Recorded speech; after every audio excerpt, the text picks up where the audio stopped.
이전 우리가 함께 읽은 마가복음 14장 43절에서 52절 말씀을 중심으로 해서 하나님의 기준으로 살아가라라는 제목으로 말씀을 나눌 때 큰 은혜 되시기를 간절히 축원합니다. 많은 그 사람들이 이 땅을 살아가면서 어떤 행동을 할 때에는 그 행동에 그 기준이 있어요. 그래서 어떤 사람은 그 양심의 기준을 따라서 또는 지식의 기준을 따라서 각각 그 자기의 어떤 말과 또는 행동과 모든 것을 판단하고 나가는 일들을 볼 수가 있습니다. 나는 그러면 과연 어떤 기준을 따라서 내 삶을 살고 있는지, 나는 어떤 삶을 따라서 내가 이 땅을 살아가고 있는지 한번 우리 자신을 한번 돌이켜 볼 수 있기를 원해요. 나는 그냥 내가 이러니까 이렇게 살아왔던 습관이 있으니까 난 그냥 그렇게 살아야지 라고 하는 그런 부분이 아니라 내가 과연 어떤 말하는 거나 행동하는 것에 내가 알지 못하는 무의식적으로 내게 고정된 패턴이 있어요. 어떤 일을 또 대처할 때 거기를 풀어가는 패턴이 있거든요. 어떤 문제를 만나면 이런 방향으로 나는 또 저런 방향으로 하는 어떤 그런 고정된 패턴이 있거든요. 그게 잘못됐다 잘됐다가 이야기 아니라 어떤 때 우리 무의식적으로 뭔가 그렇게 하기 위해서 내 안에서 뭔가 기준이 이전에 있었던 그 기준이 나를 그렇게 고착화시킨 부분들로 나아가는 일들을 볼 수 있어요.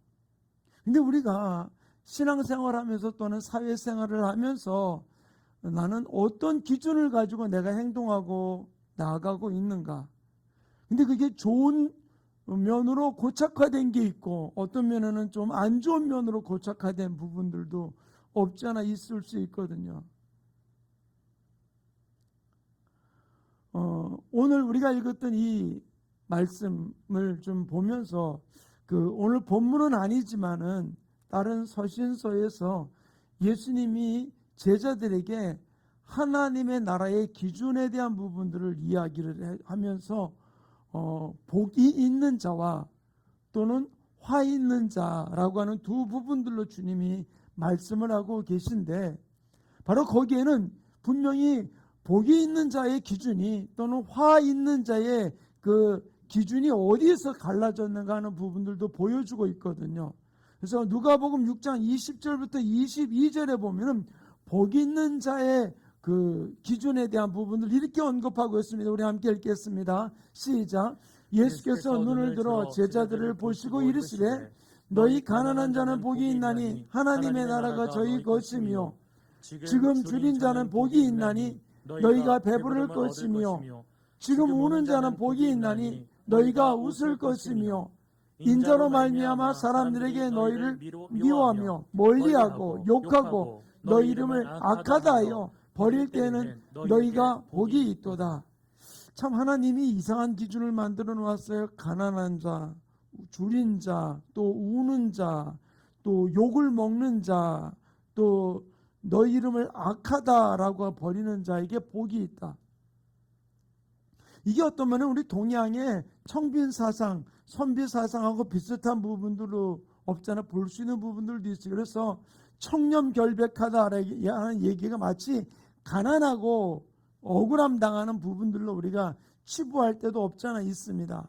근데 지금 오늘 이 누가복음 20장 우리가 읽었던 그 가난한 자, 줄인 자, 우는 자, 또 미워하는 욕을 먹는 자, 또 악하다는 그 사람에 대한 부분들을 언급하려는 것이 아닌데 여기에 기준이 어떤 점이 있는가라는 부분들을 우리가 한번 이따가 같이 한번 보기 원하는데요. 두 번째로는 또 화 있는 자에 대한 부분을 이야기하시면서 6장 24절부터 26절 이렇게 기록해 놓고 해서 함께 읽겠습니다. 시작. 그러나 화 있을진저 너희 부유한 자여 너희는 너희의 위로를 이미 받았도다.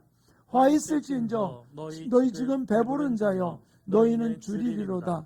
화 있을진저 너희 지금 웃는 자여 너희가 애통하며 울리로다. 모든 사람이 너희를 칭찬하면 화가 있도다.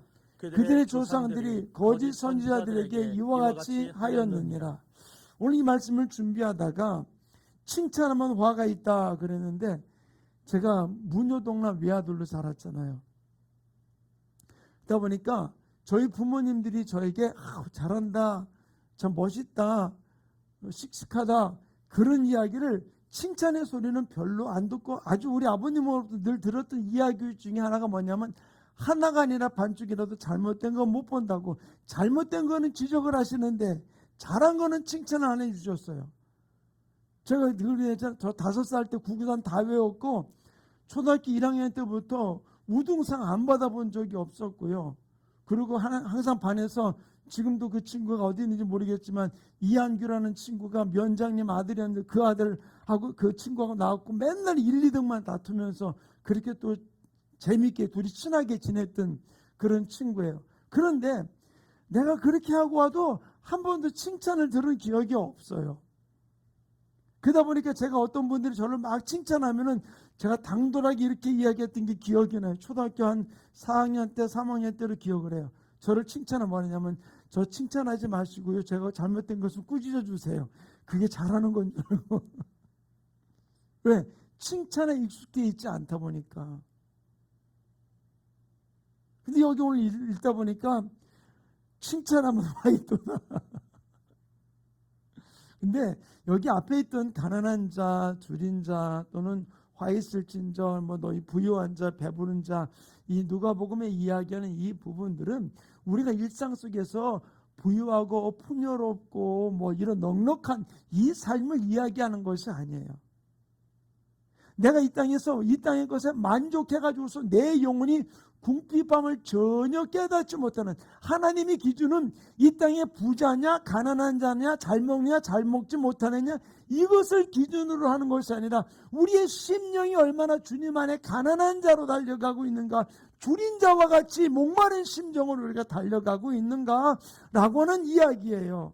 근데 내 영혼이 이제는 나 넉넉하다, 마치 그 부자가 말하기를 소출이 넉넉하니까 내 영혼아 편히 쉬라라고 하는 이야기와 같은 이 부분들을 언급하며 화 있는 자와 복 있는 자를 언급하며 이야기를 해주고 있는 것이거든요. 오늘 우리가 읽은 이 본문 가운데서 가룟 유다의 모습을 우리가 볼 수 있잖아요. 가룟 유다가 예수님을 팔고, 예수님이 겟세마네 동산에서 기도하실 때 그 캄캄한 이른 새벽에 그 대제사장들로부터 함께 왔던 그 군인들과 함께 와가지고 검과 뭉치를 가지고 예수님을 잡을 때, 예수님이 누군지 잘 분별할 수 없는 것이죠. 그들은 그때 가룟 유다는 누군지 알고 있으니까, 내가 그에게 가서 입 맞추겠다 그러면 그가 그인 줄 알고 잡으라라고 이야기를 해주는 것이죠.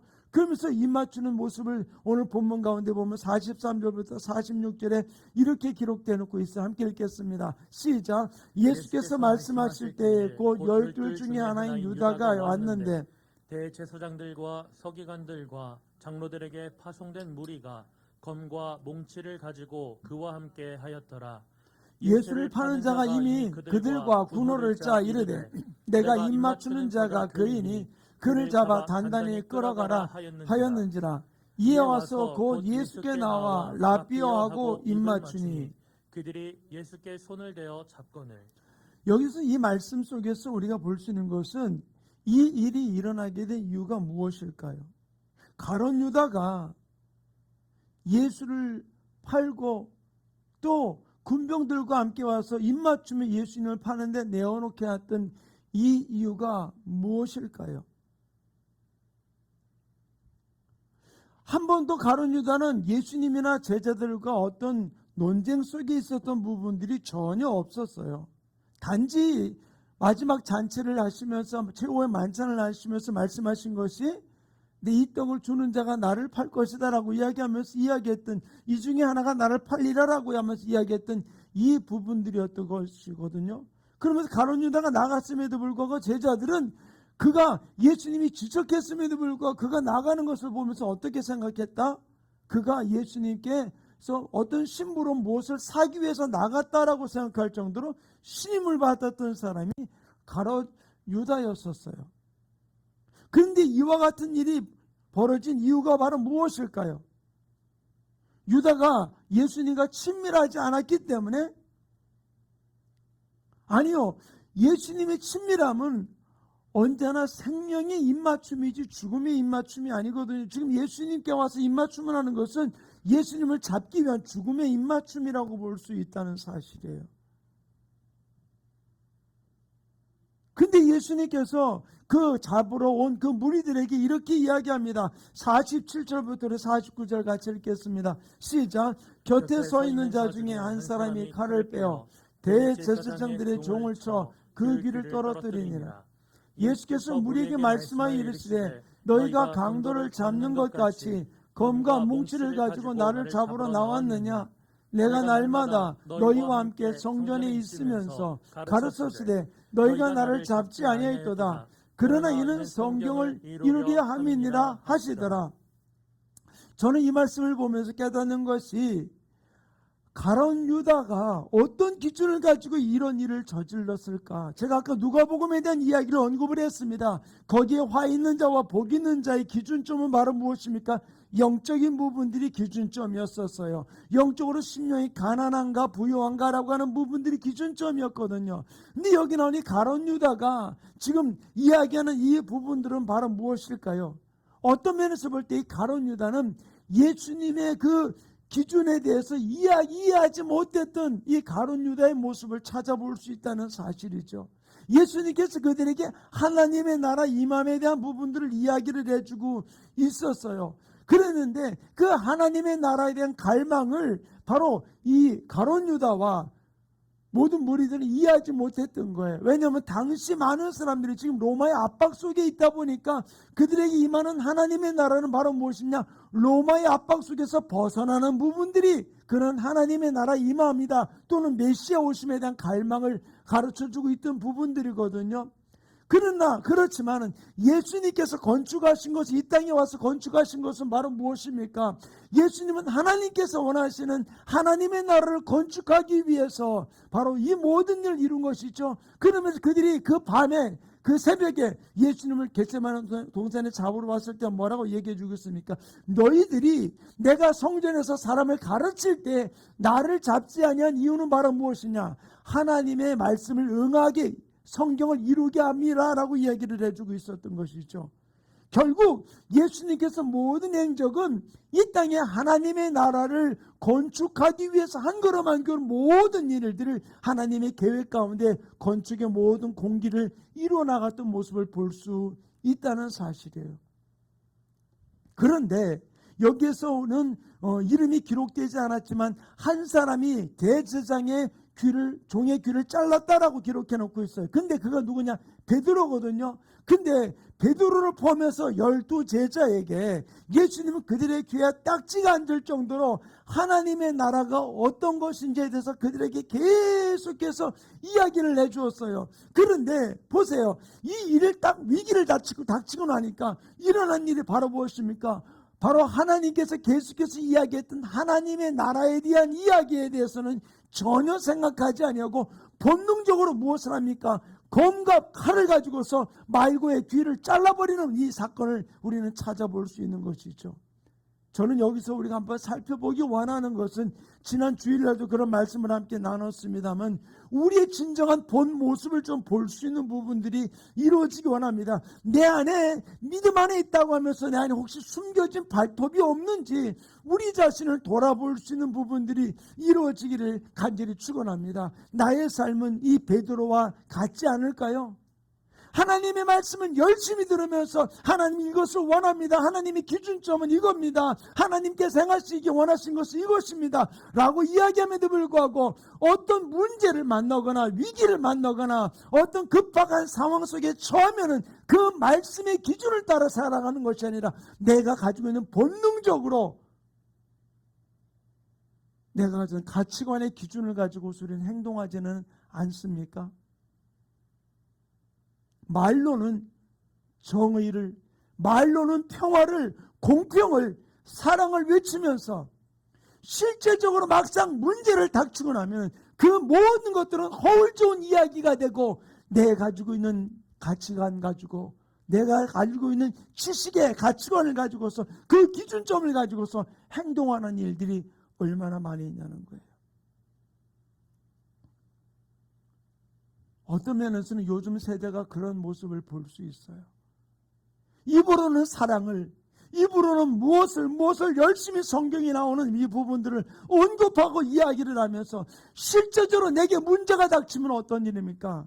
하나님의 기준점을 행동하는 것이 아니라 내가 알고 있던 지식의 기준점, 형편의 기준점을 가지고서 그 잣대로 모든 일을 판단하면서 나가는 일들, 심지어는 남을 해하는 부분들의 일들도 마찬가지 모습으로 나가는 일들을 너무나 많이 찾아볼 수 있어요.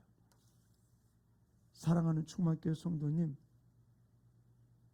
우리가 이 땅을 사는 주님은 어떻게 살기를 원하십니까?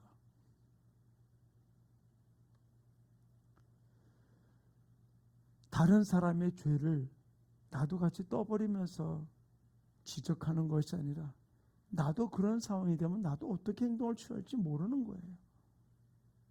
나는 아닌 척.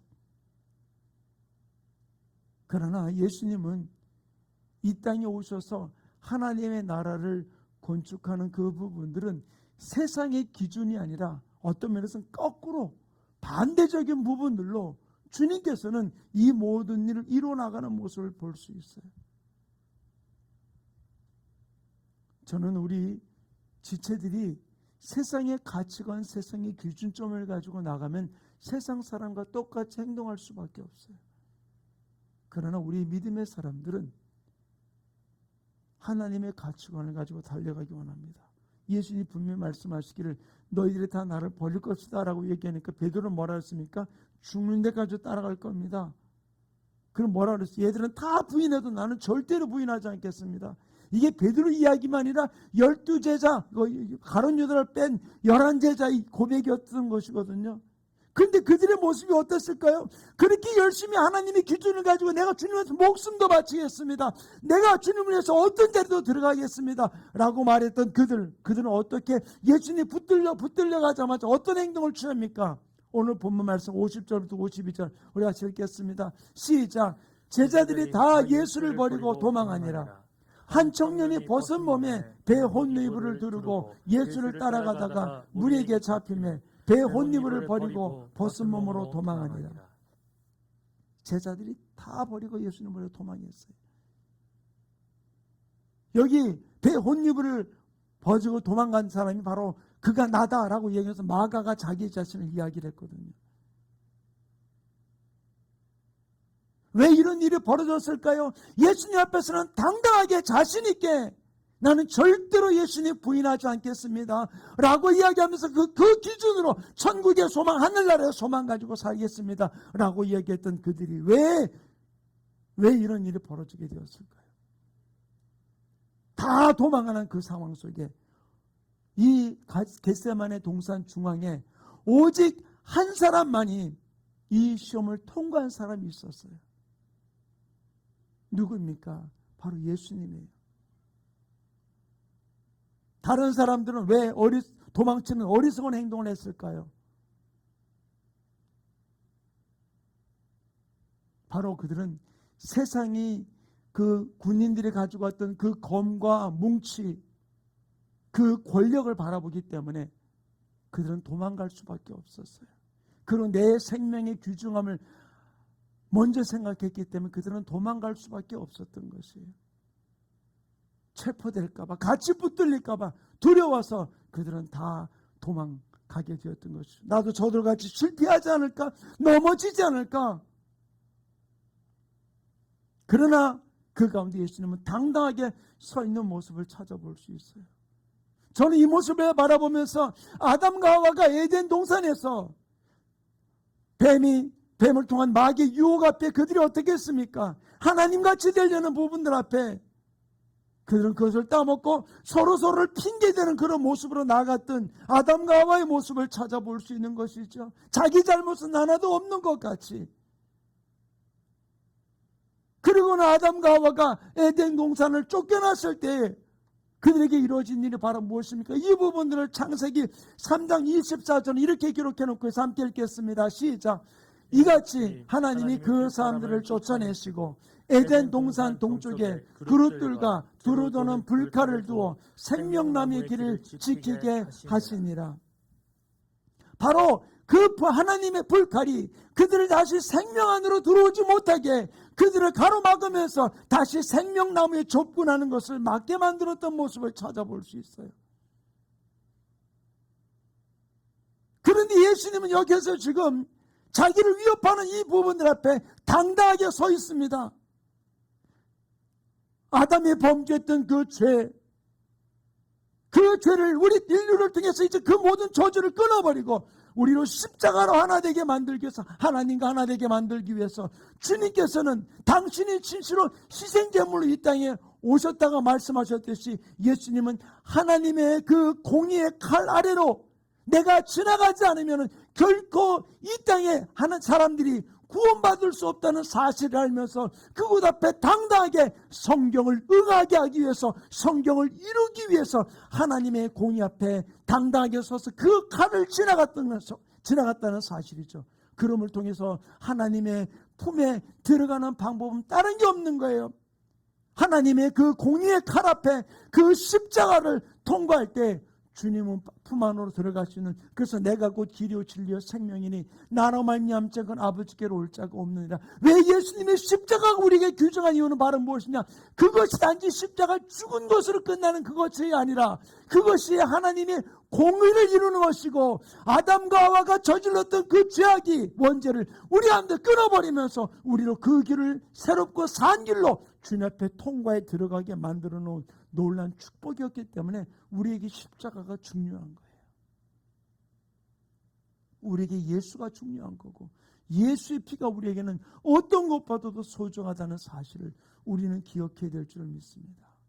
예수님은 이 겟세마네 동산에서 궁극적으로 하나님의 공의의 칼을 맞고 계신 거예요.